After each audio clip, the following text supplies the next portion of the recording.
All right, welcome to The Explainer. Today we're diving into a genuinely fascinating topic. The title we're looking at is Nihon Makui Kuno Himitsu, Souji, which translates to The Secret of Japanese Education, Souji. Now, if you've ever visited Japan, or, just watched some travel vlogs exploring cities like Tokyo or Kyoto, you've probably noticed something pretty striking right off the bat. The place is just unbelievably clean. Whether you're navigating the massive crowds in Shinjuku or chilling in a local park, there's just no litter. And you gotta wonder, right? How do they actually pull this off? Are there secret armies of street sweepers working at 2 a.m.?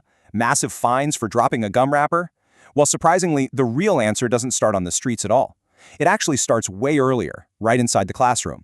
So today, we're unpacking the deeply ingrained cultural secret behind Japan's famously spotless society, a daily educational practice they call Souji. To really get how this works and why it's so incredibly effective, we're pulling our insights today from an absolute expert on the ground. The source for our explainer comes directly from a Japanese educator who has spent a massive 30 years working inside their public school system. 30 years! This is someone who's seen it all. Different generations of kids, shifting classroom dynamics, and they've overseen this exact daily cleaning routine thousands of times. So we're not just looking at this from a tourist's perspective, we're getting a direct, unvarnished look into the very engine room of Japanese education. Now, there's a fundamental question that usually throws Western observers for a loop when they first see this in action, and that is, if the students don't clean the school, who will? For a lot of us who grew up in the US, Europe, or Australia, the answer is a no-brainer, right? The janitor, the custodial staff. Most Western schools spend a massive chunk of their budget on dedicated facilities teams to clean up after the bell rings. But man, if you walk into a Japanese school at 3:30 in the afternoon, you'll see 10-year-olds sweeping the halls and scrubbing sinks, and it totally stuns international visitors. But here's the thing, this isn't some sneaky administrative hack to save money on staff, it's actually a non-negotiable, fundamental pillar of their entire educational philosophy. Section 1. The Daily Routine, How Souji Works. So, Souji isn't just some cute, progressive idea that a couple of rogue principals decided to try out. It's a completely official national education policy in Japan. The government literally designates it as a special activity, putting it right up there with standard academic subjects in terms of importance for a child's development. But here's the wild part. The government mandates that it has to happen, but they don't hand down some rigid bureaucratic rule book on how to do it. It just happens, uniformly, all across the country, because it's viewed as total common sense. Every single day, usually after classes wrap up or sometimes right after lunch, the whole school just pauses. Kids grab their brooms, their rags, and they get to work. And there's absolutely no opting out. No special treatment for the star quarterback or the straight-A student. Every single kid participates. I know, you're probably a little skeptical. You're thinking, come on, they're kids. Don't they try to slack off? And yeah, kids are kids everywhere. Of course, some want to dodge the work, but this is where the genius of the system really kicks in. They don't just wander around aimlessly with dustpans. They're divided into these highly structured, super small teams called Sodan Han. These timing groups, usually led by a rotating student leader, get assigned specific zones for the week. They own that zone, and because the teams are so small, the pure accountability is just off the charts. You literally can't hide and slack off in a group of 4. If you stop sweeping, your 3 buddies have to pick up the slack. It naturally polices itself without a teacher even needing to step in. And when we say they clean the school, we're not talking about just doing a quick wipe of their own desks. Oh no, the scope here is huge. They maintain the entire campus ecosystem. The classrooms, swept and wiped by students. Those endlessly long, echoing hallways, students. The main entryways where hundreds of kids track in mud, the specialized science labs, even the massive gymnasiums, yep, all cleaned by the students. They take total physical ownership of their daily environment. It's just a beautifully holistic way of maintaining the communal space they share every single day. Section 2. The Philosophy. More than just chores. At the very heart of this whole operation is a beautifully simple golden rule. Clean up after yourself and don't inconvenience the next person. It's deeply tied to this Japanese cultural concept of avoiding meiwaku, which essentially means causing a nuisance to others. It's a hugely important way to navigate life in such a densely populated society. The logic they teach the kids is pretty bulletproof, honestly. They say, look, we used this space together, we made a mess, so it's our direct, personal responsibility to put it right back the way we found it. It wires children from day one to understand that their physical actions have an immediate, tangible impact on everyone around them. And beyond just the basic manners of leaving a room tidy, modern assessment shows Souji delivers some massive developmental benefits. It's like a real-world masterclass in cooperation and teamwork. Think about the logistics for a second. If you and 3 classmates have exactly 15 minutes to figure out how to mop a giant gymnasium floor, you have to learn communication, you have to delegate, you have to problem solve. It's basically a corporate management exercise disguised as a daily chore. Plus, it builds this profound respect for public infrastructure. I mean, if you're the one down on your knees scrubbing the floorboards on a Tuesday, you're definitely not going to intentionally scuff them up on a Wednesday. There's actually a fascinating little nugget of insight from our veteran educator here about the teachers themselves.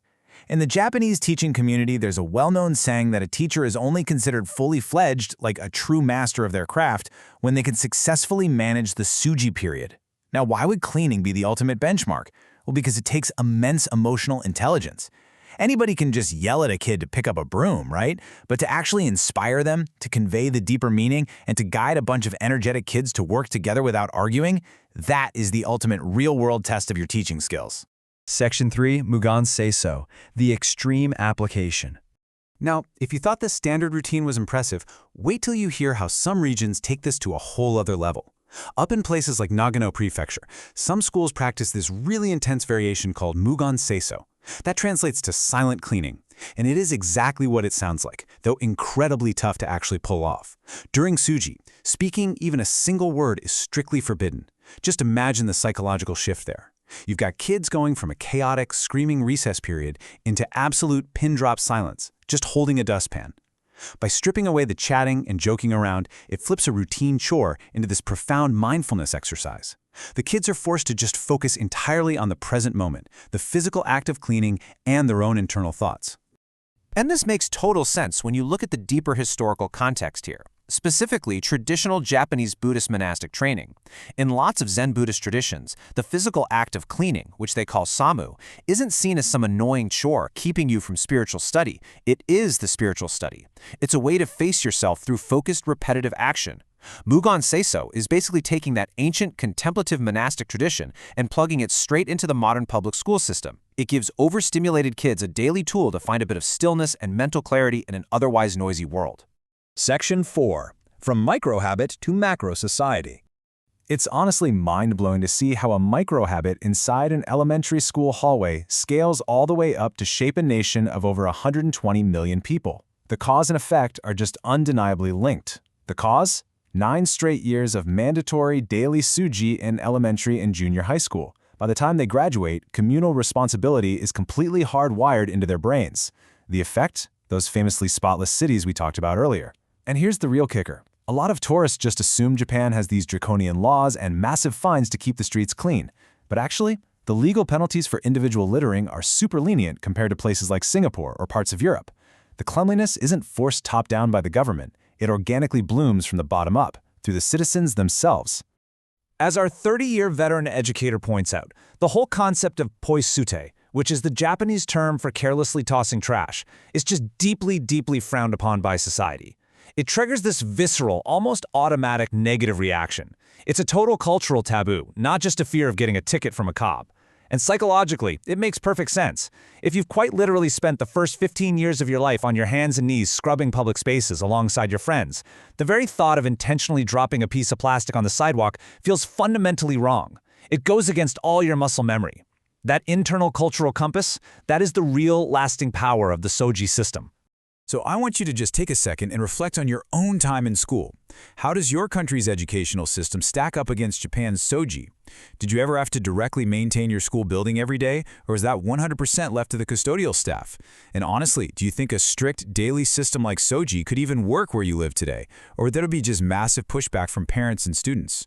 It's definitely a fascinating cultural comparison to chew on. Ultimately, digging into this leaves us with a pretty provocative question. If we really want to build cleaner, more respectful, and more community-minded societies as adults, shouldn't we be handing our kids the broom while they're still in school? It's for sure something to think about. Anyway, if you found this explainer as fascinating as I did and you want to keep exploring the hidden cultural mechanics and incredible educational systems from around the world, make sure you hit that subscribe button. And please, go ahead and give that like button a click. It literally helps us bring more of these deep dive insights right to you. Thanks so much for hanging out and learning with us today, and I'll see you in the next explainer.